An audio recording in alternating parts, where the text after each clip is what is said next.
പ്രണയമാണോ വിവാഹ ജീവിതം? പ്രണയമല്ല വിവാഹ ജീവിതം. ഇനിയൊരു പ്രണയം പാർവതിയുടെ ജീവിതത്തിൽ ഉണ്ടാവുമോ? ഇപ്പൊ ഏറ്റവും കൂടുതൽ എല്ലാം മനസ്സിലായി ഞാൻ ആ ഇറങ്ങിപ്പോയ ടൈം. അത് ഞാൻ എന്റെ വീട്ടുകാരോട് ചെയ്ത ഏറ്റവും വലിയൊരു തെറ്റായിരുന്നു. അങ്ങനെ ഒരു സംഭവം നടന്നില്ലായിരുന്നെങ്കിൽ ഇന്ന് സീരിയലിലെ വലിയൊരു പൊസിഷനിൽ എത്തത്തില്ലായിരുന്നു, തോന്നിയിട്ടുണ്ടോ? ഉറപ്പായിട്ടും എത്തുമായിരുന്നു.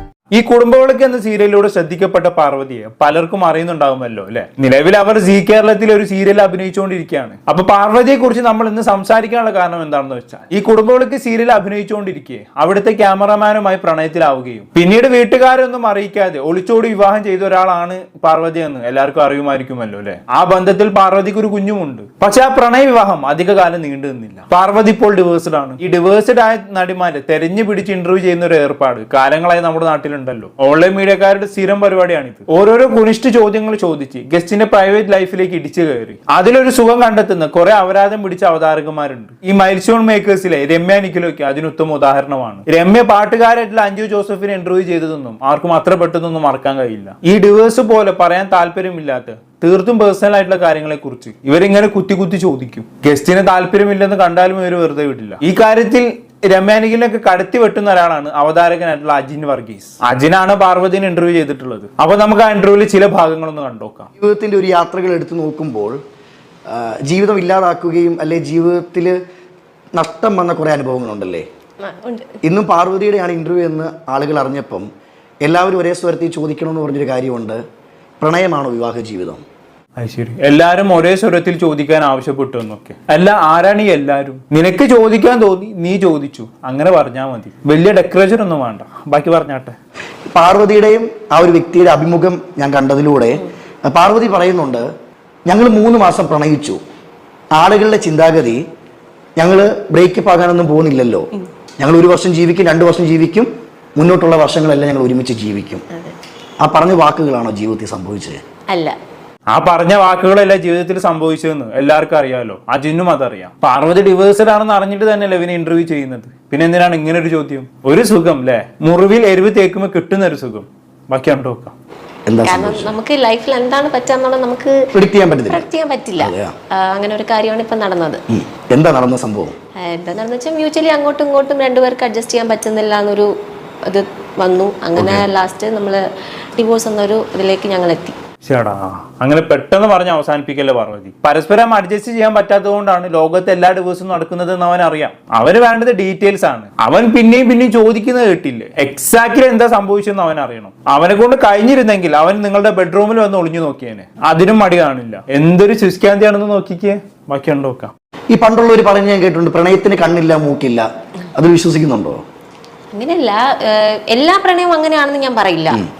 എന്താ പറയാ, നമ്മൾ പ്രണയിച്ച് നല്ലപോലെ ജീവിക്കുന്നവരുണ്ട്, അല്ലെങ്കിൽ അത് ഫ്ലോപ്പ് ആയി പോകുന്നവരുണ്ട്, അല്ലെങ്കിൽ കല്യാണം കഴിച്ചതുപോലെ ഡിവോഴ്സ് ആവുന്നവരുണ്ട്. അപ്പം അങ്ങനെ കണ്ണില്ല മൂക്കില്ല അങ്ങനെ ഞാൻ പറയുന്നതിന് അങ്ങനെ ഞാൻ യോജിക്കുന്നില്ല. പക്ഷെ നമ്മളെപ്പോഴും ഒരു കാര്യങ്ങൾ എടുക്കുമ്പോഴത്തേക്കും നമ്മൾ ആലോചിച്ചുകൊണ്ട് മാത്രം തീരുമാനം എടുക്കുക. പാർവതി പറഞ്ഞത് കറക്റ്റ് പോയിന്റ് ആണല്ലേ. ഒരു പ്രണയവിവാഹം തകർന്നു കഴിഞ്ഞാൽ അപ്പം കുറെ ആളുകൾ വരുന്നത് കാണാം. അവള് പ്രണയിച്ച് കല്യാണം കഴിച്ചിട്ടില്ല, അങ്ങനെ തന്നെ വേണം. പ്രണയവിവാഹം എല്ലാം പ്രശ്നമാണ്. ഡിവേഴ്സിൽ ചെന്നേ അവസാനിക്കൂ. ഇങ്ങനത്തെ ഒടുക്കത്തെ ജനറലൈസിങ് ആയിരിക്കും. എന്താ ഈ അറേഞ്ച്ഡ് മാരേജുകളിൽ പ്രശ്നങ്ങളൊന്നും ഉണ്ടാവാറില്ലേ? ഡിവേഴ്സുകൾ നടക്കാറില്ലേ? വെറുതെ എന്തെങ്കിലുമൊക്കെ പറയണ്ടേ, അതാണ്, വേറൊന്നുമില്ല. പാർവതി പറയുന്ന പോലെ നന്നായി ആലോചിച്ചൊരു തീരുമാനം എടുക്കുക. പാർട്ണർ എങ്ങനെയുള്ള ആളാണ്? ടോക്സിക് ആണോ? ഡ്രഗ് അഡിക്ട്സ് ആണോ? പ്രത്യേകിച്ച് ഇന്നത്തെ കാലത്ത് ഡ്രഗ് അഡിക്റ്റ് ആണോ എന്ന് നോക്കേണ്ടത് വളരെ അത്യാവശ്യമാണ്. ഇതൊക്കെ നന്നായി നോക്കുക. ബാക്കിയൊക്കെ വരുന്ന പോലെ വരും, അത്രേ ഉള്ളൂ. പ്രണയവിവാഹമാണെങ്കിലും അറേഞ്ച്ഡ് ആണെങ്കിലും ഒക്കെ അങ്ങനെ തന്നെ. ബാക്കി കണ്ടോക്കാം. അങ്ങനെ കല്യാണത്തിന് ശേഷം മൃദുലയാണെങ്കിൽ ഇപ്പോൾ മെസ്സേജ് അയച്ചിട്ടുണ്ടോ? കല്യാണത്തിന് ശേഷം മിണ്ടാൻ വേണ്ടിയിട്ട് കുറച്ച് ടൈം എടുത്തു ചേച്ചി. വീട്ടില് അമ്മയും അച്ഛനും ഒരു മാസം, അമ്മയൊക്കെ 2-3 ദിവസം കഴിഞ്ഞപ്പോഴേ വിളിക്കാൻ തുടങ്ങിയിട്ടുണ്ടായിരുന്നു എന്നെ. മറക്കാൻ പറ്റത്തില്ല. അതെ. അപ്പൊ അത് കഴിഞ്ഞ് പിന്നെ 1 മാസമൊക്കെ ആയി അമ്മയൊക്കെ മിണ്ടി നേരെ വീട്ടിലൊക്കെ ഞാൻ വന്നു. അപ്പോഴും ചേച്ചി മിണ്ടിയിട്ടില്ല. കാരണം ഞാനും ചേച്ചിയാണ് എപ്പോഴും ഭയങ്കര ക്ലോസ്. എന്തുണ്ടെങ്കിലും ഞങ്ങൾ തമ്മിലാണ് അങ്ങോട്ടും ഇങ്ങോട്ടും ഷെയർ ചെയ്യുക. പക്ഷെ ഈ ഒരു കാര്യം ഞാൻ ചേച്ചിയോട് പറയാതെ ചതിച്ചതല്ല. എന്തോന്നാണ് ഇത്? ഓൾറെഡി റിഗ്രറ്റ് അടിച്ചിരിക്കുന്ന ഒരു പെൺകുട്ടിയാണ്. താൻ എടുത്ത തീരുമാനങ്ങൾ തെറ്റായി പോയെന്ന് ഇടയ്ക്കിടയ്ക്ക് ഓർത്ത് വിഷമിക്കുന്ന ഒരാളാണ്. അങ്ങനെയുള്ള ഒരു പെൺകുട്ടിയോട് ഇങ്ങനെയൊക്കെയാണ് സംസാരിക്കേണ്ടത്? പാർവതിയുടെ ചേച്ചിയും നടിയുമായിട്ടുള്ള മൃദുല എല്ലാവർക്കും അറിയുമല്ലോ. പാർവതിയേക്കാൾ ഫേമസ് ആണ് കക്ഷി. ചേച്ചിയും പാർവതിയും ഭയങ്കര കമ്പനി ആയിരുന്നു. പക്ഷെ ഈ പ്രണയത്തെ കുറിച്ചോ ഒളിച്ചോട്ടത്തെ കുറിച്ചോ ഒന്നും പാർവതി ഒരിക്കലും ചേച്ചിയോട് പറഞ്ഞിരുന്നില്ല. അന്ന് അങ്ങനെ സംഭവിച്ചു പോയി. ഇന്ന് അതിൽ ആൾക്ക് നല്ല വിഷമമുണ്ട്. അതിന്റെ ഇടയിൽ കൂടെ ആ പാവത്തെയും നീ ചതിച്ചില്ലേ എന്നൊക്കെ ചോദിക്കുന്നത് ഒരുമാതിരി വൃത്തിയായിട്ട ഏർപ്പാടാണ്. കഴിഞ്ഞു പോയ കാര്യമല്ലേ. ഒരാൾ തന്റെ ജീവിതത്തിലെ ബ്രോക്കൺ പീസസ് ഒക്കെ കൂട്ടി യോജിപ്പിച്ച് വരുമ്പോൾ പിന്നെയും കല്ലെടുത്ത് എറിയുന്നൊക്കെ വളരെ മോശമാണ്. വായിക്കാണ്ടോക്കാം. ലൈഫിൽ ആരൊക്കെ ഉണ്ട് പാർവതി കൂടെ? ഇപ്പോൾ എൻ്റെ അച്ഛൻ, അമ്മ, ചേച്ചി, പിന്നെ ചേട്ടൻ, ഇത്രയും പേരാണ് എനിക്കുള്ളത്. അവർ തിരിച്ചു വന്നപ്പോൾ എന്തൊക്കെ നിർദ്ദേശങ്ങളാണ് പറഞ്ഞിട്ടുള്ളത്? ആദ്യം ഒരു തെറ്റ് പറ്റി, ഇനി അങ്ങനെ ഒരു തെറ്റ് ഒരിക്കലും പറ്റരുത് എന്ന് അവർ പറഞ്ഞ് മനസ്സിലാക്കുകയാണ് ചെയ്തത്. ഞാൻ കുറേ ഫാമിലിയിൽ ഞാൻ കുറേ പേരെ ഞാൻ കണ്ടിട്ടുണ്ട്. ഇപ്പം എൻ്റെ ഫ്രണ്ട്സിലായിരുന്നാൽ പോലും ഒരുപാട് പേര് ഇതുപോലെ പോയിട്ട് ഇതുപോലെ എന്ന് വെച്ചാൽ ജീവിക്കാൻ പറ്റാണ്ട് തിരിച്ചു വരുന്നവരുണ്ട്. പക്ഷെ അതിലൊന്നും ഫാമിലി സപ്പോർട്ട് ചെയ്യുന്നത് ഞാൻ കണ്ടിട്ടില്ല. പക്ഷെ ഇവിടെ എന്ന് വെച്ചാൽ എൻ്റെ അച്ഛൻ, അമ്മ, ചേച്ചി ഇത്രയും പേരാണ് എപ്പോഴും എന്നെ സപ്പോർട്ട് ചെയ്തുകൊണ്ടിരിക്കുന്നത്. കാരണം ഞാൻ ചെയ്ത തെറ്റ് അവർ ഇപ്പോഴും അത് തെറ്റ് തന്നെയാണ്, ഞാൻ ചെയ്ത തെറ്റ് തന്നെ അതിപ്പോഴും പറയുന്നുണ്ട്. അവരെന്നെ പറഞ്ഞ് മനസ്സിലാക്കിപ്പിക്കുന്നുണ്ട്. പക്ഷെ അവരെന്നെ അക്സെപ്റ്റ് ചെയ്തു. തിരിച്ച് അവരെൻ്റെ കൂടെ നിൽക്കുന്നുണ്ട്. എന്ത് കാര്യത്തിനും ഇപ്പം എൻ്റെ കൂടെ നിൽക്കുന്നത് അവരാണ്. അപ്പം അതിൽ ഞാൻ ഹാപ്പിയാണ്. ഇപ്പോൾ ഞാൻ ഏറ്റവും എന്താ പറയുക, ഞാൻ ഭാഗ്യം ചെയ്തതാണ് അതിൽ. അത് വല്ലാത്തൊരു ഭാഗ്യം തന്നെയാണ് കേട്ടോ. നമ്മുടെ സമൂഹത്തിൽ അധിക പേർക്കും കിട്ടാത്തൊരു ഭാഗ്യം തന്നെയാണത്. നീ കണ്ടുപിടിച്ച ചെക്കൻ, നീ പ്രണയിച്ച് കല്യാണം കഴിച്ചു, ഇനി നീയായി നിന്റെ പാടായി. ഇനി എല്ലാം നീ തന്നെ ഒറ്റയ്ക്ക് അനുഭവിക്കേണ്ടി വരും. എത്ര വലിയ പ്രശ്നങ്ങൾ വന്നാലും ഞങ്ങൾ കൂടെ നിൽക്കുമെന്ന് നീ വിചാരിക്കേണ്ട. ഈ പ്രണയിച്ച് വിവാഹം കഴിക്കുന്ന മക്കളോടുള്ള മാതാപിതാക്കളുടെ ആവറേജ് സമീപനമാണ് ഞാനിപ്പോൾ പറഞ്ഞത്. പിന്നെ ജീവിതത്തിൽ എന്ത് പ്രശ്നങ്ങൾ ഉണ്ടായാലും അത് ആരോടും പറയാൻ കഴിയാതെ ഇങ്ങനെ റിഗ്രറ്റ് അടിച്ച് ജീവിക്കുന്ന എത്രയോ പെൺകുട്ടികളും ആൺകുട്ടികളും ഉണ്ട്. പക്ഷെ എന്തൊക്കെ പറഞ്ഞാലും ചില മാതാപിതാക്കൾ അവസാനം രക്ഷകരായി വരാറുണ്ട്. പക്ഷെ അപ്പോഴും ചിലപ്പോൾ ഇടയ്ക്കിടെ ഈ കുത്തുവാക്കുകളൊക്കെ കേൾക്കേണ്ടി വരും. ഒട്ടും സഹിക്കാൻ കഴിയാത്തൊരു കാര്യമാണത്. പക്ഷെ പാർവതിയുടെ കാര്യത്തിൽ അവളുടെ മാതാപിതാക്കൾ ഇനി ജീവിതത്തിൽ ഇങ്ങനെ ഒരു തെറ്റ് പറ്റരുത് എന്ന് മാത്രമേ അവളോട് പറഞ്ഞുള്ളൂ. പഴയ പോലെ ഹാപ്പിയായി കുടുംബത്തോടൊപ്പം ജീവിക്കാൻ അവൾക്ക് പറ്റുന്നുണ്ട്. നല്ല കാര്യം. ബാക്കിയുണ്ടോക്കാം. ഇനി ഒരു പ്രണയം പാർവതിയുടെ ജീവിതത്തിൽ ഉണ്ടാവുമോ? എന്റെ പൊന്നേ. അതെനിക്ക് എന്താ പറയാ, നമുക്ക് അതൊന്നും പറയാൻ പറ്റുന്നില്ല. പറയാൻ പറ്റത്തില്ലെന്നോ?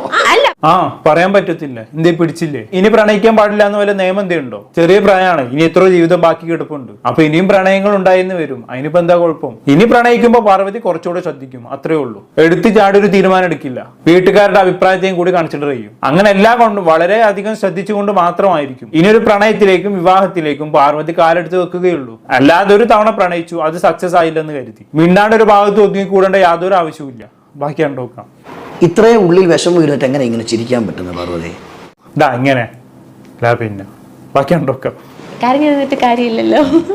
കരയുന്ന സമയങ്ങളൊക്കെ എപ്പോഴാണ്? ആരും ഇല്ലാത്തപ്പം പട്ടി പോകുന്ന പോലെ പോകും.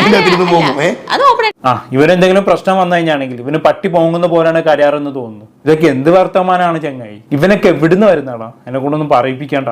ബാക്കി കണ്ടോക്കാം. നിങ്ങൾ എത്ര കാലം ഒരുമിച്ച് ജീവിച്ചു? ഒരു 3.5 വർഷം. 3.5 വർഷത്തോളം ഒരുമിച്ച് ജീവിച്ചു. ആ വ്യക്തി ഇനി ഇത് കാണുന്നുണ്ടെങ്കിൽ എന്തെങ്കിലും പറയാൻ ആഗ്രഹിക്കുന്നുണ്ടോ? എനിക്ക് ഞാൻ ഒന്നുമില്ല, നന്നായിട്ട് ജീവിക്കുക, അത്രേ ഉള്ളൂ എനിക്ക് ഒന്ന് സമാധാനപ്പെടും. അവരൊന്ന് പറഞ്ഞു കഴിഞ്ഞോട്ടെ. നിന്നെ പോലുള്ള കുനിഷ്ഠ മനസ്സിൽ എല്ലാവർക്കും ഉള്ളത്. എക്സ് ഹസ്ബൻഡ് നന്നായി ജീവിക്കട്ടെ എന്ന് ആത്മാർത്ഥമായി തന്നെയാണ് അവളുടെ പാർവതി പറഞ്ഞത്. നീ മുഴുവനായിട്ടൊന്ന് പറയാൻ സമ്മതിക്ക്. ബാക്കി കണ്ടോക്കാം. ഇത്രയും വിഷമം വെച്ചിട്ട് ഈ ചിരിക്കുന്ന ചിരി ഒരുപാട് അല്ല, നിന്റെയൊക്കെ മുന്നിൽ ഇരുന്ന് പൊട്ടിക്കരിയാം മതിയോ? അതോടെ നിനക്ക് അടിപൊളി തമ്മിലും കിട്ടും, വീഡിയോക്ക് നല്ല റീച്ചും കിട്ടും. കരയിപ്പിക്കാൻ മാക്സിമം നോക്കിയിരുന്നു, പക്ഷെ നടന്നില്ല. ഇനിയിപ്പോ കരഞ്ഞാൽ തന്നെ പട്ടി വാങ്ങുന്ന പോലെ മുങ്ങുന്നു എന്ന് പറഞ്ഞ് എനിക്ക് കൈകുട്ടിച്ചിരിക്കാനല്ലേ? നല്ല ബെസ്റ്റ് ആളാണ്. ബാക്കി പറഞ്ഞോട്ടെ. കുഞ്ഞിന് വേണ്ടിയല്ല ഞാൻ മാറ്റി വെച്ച് ഞാൻ എന്റെ ലൈഫ് മുന്നോട്ട് പോവാൻ. നമ്മളെല്ലാം കൂടെ ഉണ്ട് കേട്ടോ. അയ്യോ വേണ്ടാത്തോണ്ടാ. കൂടെ ഉണ്ട് പോലും. നീയൊന്നും കൂടെ ഇല്ലാത്തതാണ് കുറച്ചുകൂടെ സേഫ്. സഹായിച്ചില്ലേലും ഉപദ്രവിക്കാതിരുന്നാ മതി. എന്തായാലും ഇവൻ എത്രയും നേരം സഹായിച്ചതിന് പാർവതിക്ക് എന്തായാലും അവാർഡ് കൊടുക്കണം. കൂടുതലൊന്നും ഞാൻ ഇവിടെ പറയുന്നില്ല. എന്താണെന്ന് കേട്ട് നിങ്ങൾക്ക് തോന്നുന്നത് താഴെ കമന്റ് ബോക്സിൽ രേഖപ്പെടുത്തുമല്ലോ. അടുത്തൊരു ടോപ്പിക്കുമായിട്ടും കാണാം.